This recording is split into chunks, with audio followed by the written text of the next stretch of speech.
it was one of those things that's like recommended to you on the side, where it's like, you know, if I were a smart Marine, I'd have an AK or something in my vehicle, just in case, you know, somebody accidentally gets killed, you know, I wouldn't get in trouble for it because, oh, well, it's obviously an insurgent, he has a weapon, so you're in the clear because you killed an insurgent.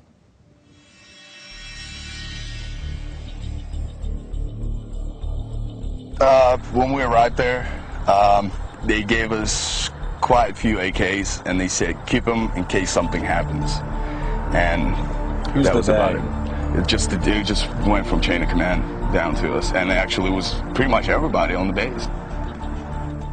When mistakes were made, we carried drop weapons. These weapons right here were taken from the Iraqi police back during our first deployment.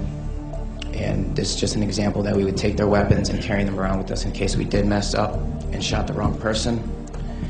I've heard numerous circumstances of civilians getting killed, and then you know, soldiers and Marines subsequently placing weapons on their bodies or placing wire on them. We would photograph all the people we killed, and in the photographs there would be the object, either the shovel or the AK-47, and that was proof enough to protect the individual soldiers from getting tried for any sort of crimes.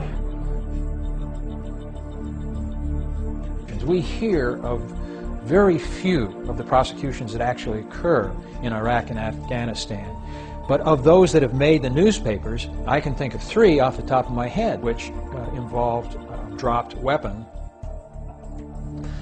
So yes, it does happen, and it happens more frequently than we would like to believe, and certainly more frequently than we know.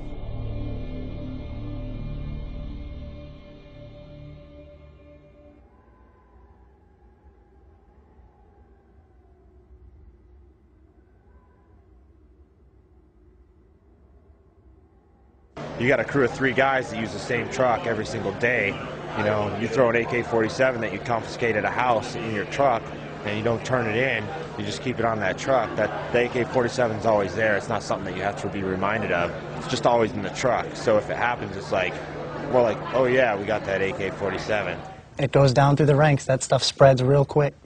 And there was definitely no discouragement from doing it. So, you know, it got done. I carried drop weapons. I'm sorry? I carried drop weapons myself, so. Where would you carry them? In our truck. I was actually in a 7-ton truck, so there was plenty of space there. And we had so much gear and stuff crammed in there already. You know, it's not hard to stick it in there. How serious of an offense is it? I assume that it's essentially a criminal cover-up. Premeditated murder is a possible charge. Obstruction of justice is another. Conspiracy if there's more than one individual. Conspiracy to murder, conspiracy to obstruct justice. If you lie to the NCIS or whoever the investigator is, Army CID, then you have a false official statement as well. So there's a cascade effect from the single act of dropping that weapon. It almost made sense, like it was common sense, like you have to carry a drop weapon unless you want to go to prison for killing an Iraqi. You know, it's not that we wanted to go out there and kill a bunch of innocent Iraqis, but because of the nature of what was going on, it was almost guaranteed that it was going to happen, you know. So, like, it was a natural step to hear drop weapons and all that. Like, it made sense. You take a commander, he's in charge of all these young men, and it's his responsibility to get them home safe. You know, what's going to look worse on him?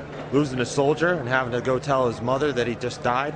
Or having some Iraqi that you can just throw in a dumpster or throw over a wall or hide under some brush or throw in a drop weapon on and say he was an enemy combatant, let's move out? I absolutely heard superior officers and higher ranking officials talking about this stuff, you know. I'm not talking about, like, sergeant, you know, so-and-so, or, you know, lieutenant so-and-so. I'm talking, like, majors and You know, you got a lieutenant colonel talking to, you know, the sergeant major of the battalion, and it's like they're talking about this stuff openly. They're like, yeah, it's against the rules, but you got to cover your ass somehow. Individuals don't want to have to deal with a wrongful death, don't want to have to deal with a murder. I mean, if the troops go out and kill somebody and CID has to be brought in, and suddenly you're being investigated for your performance in training your troops and then in reporting or not reporting what you knew or should have known, then this presents serious problems for the commander. And commanders may, some weaker commanders may be willing to even encourage this.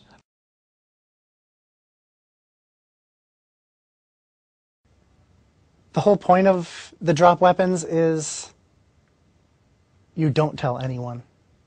Because the second that word is even mentioned, you're going to get burned. You're going to get fried for it.